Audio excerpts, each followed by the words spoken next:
Bom, senhores, vamos lá então na resolução dessa questão 56, aí da página 172 da frente 2. Olha só.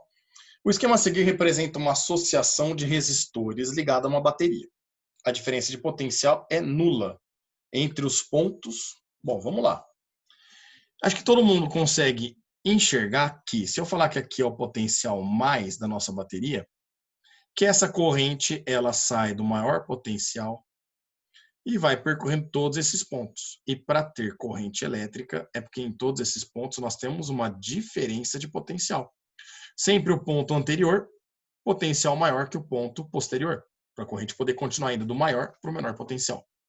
Aqui ela vai se dividir e volta a se unir nesse ponto, onde a corrente vai voltar ao gerador e, portanto, em todos esses pontos aqui nós temos uma diferença de potencial.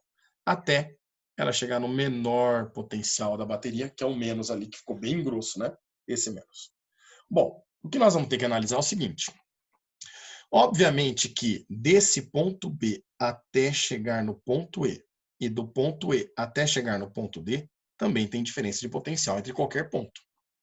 Assim como desse ponto C, de ponto B até o ponto C e depois voltar para o ponto D, também tem diferença de potencial, pois a corrente passa indo do ponto B para o ponto D e do ponto B para o ponto D pelos caminhos E ou C, né?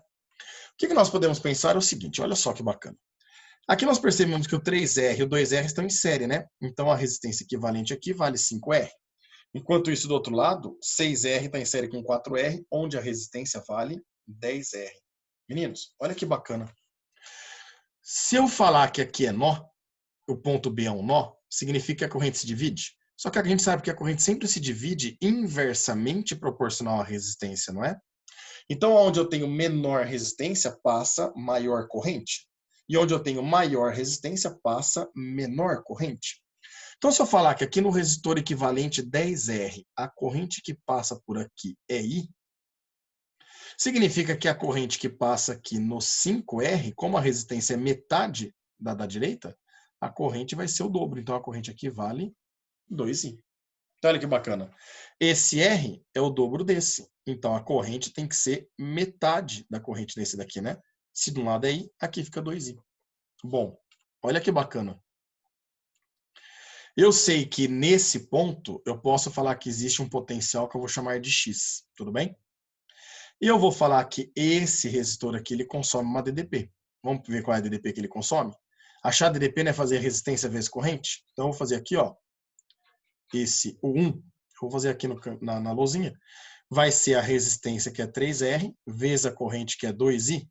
3 vezes 2, isso aqui dá um total de 6RI. Olha lá. Se ele consome essa DDP, que não me interessa o que equivale isso, tá? Mas se ele consome essa DDP, eu vou falar que aqui no ponto E, o potencial é Y. Agora, olha só. No 6R, a corrente sai de um potencial X. E esse cara consome uma DDP. Vou chamar de U2. Quanto que vai ser esse U2? É a resistência, que é 6R, vezes a corrente que passa por ele, que é I. E 6R vezes I também dá 6RI. Percebo que a DDP consumida pela resistência de 3R ou pela resistência de 6R é a mesma. Se desse daqui pelo 3R saiu de X e veio para Y, é porque aqui de X também sai para onde?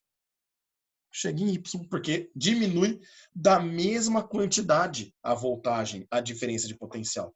Obviamente que de Y agora ele vai para D. Se eu achar meu lá, aí só. De Y ele vai para D, tanto do lado como do outro. Ah, Pior, mas será que a DDP é igual ali também? Uai, vamos ver. Quer ver, ó? Faz 2R vezes 2I. Isso daqui não vai dar um total de 4RI? E faz 4R vezes I. Também não dá um total de 4RI? Então, percebam que todos os pontos aqui, de um lado e do outro, a diferença de potencial vale quanto? Vale zero.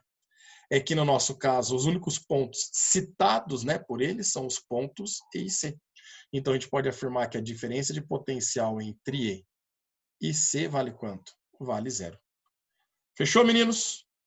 Grande abraço a todos.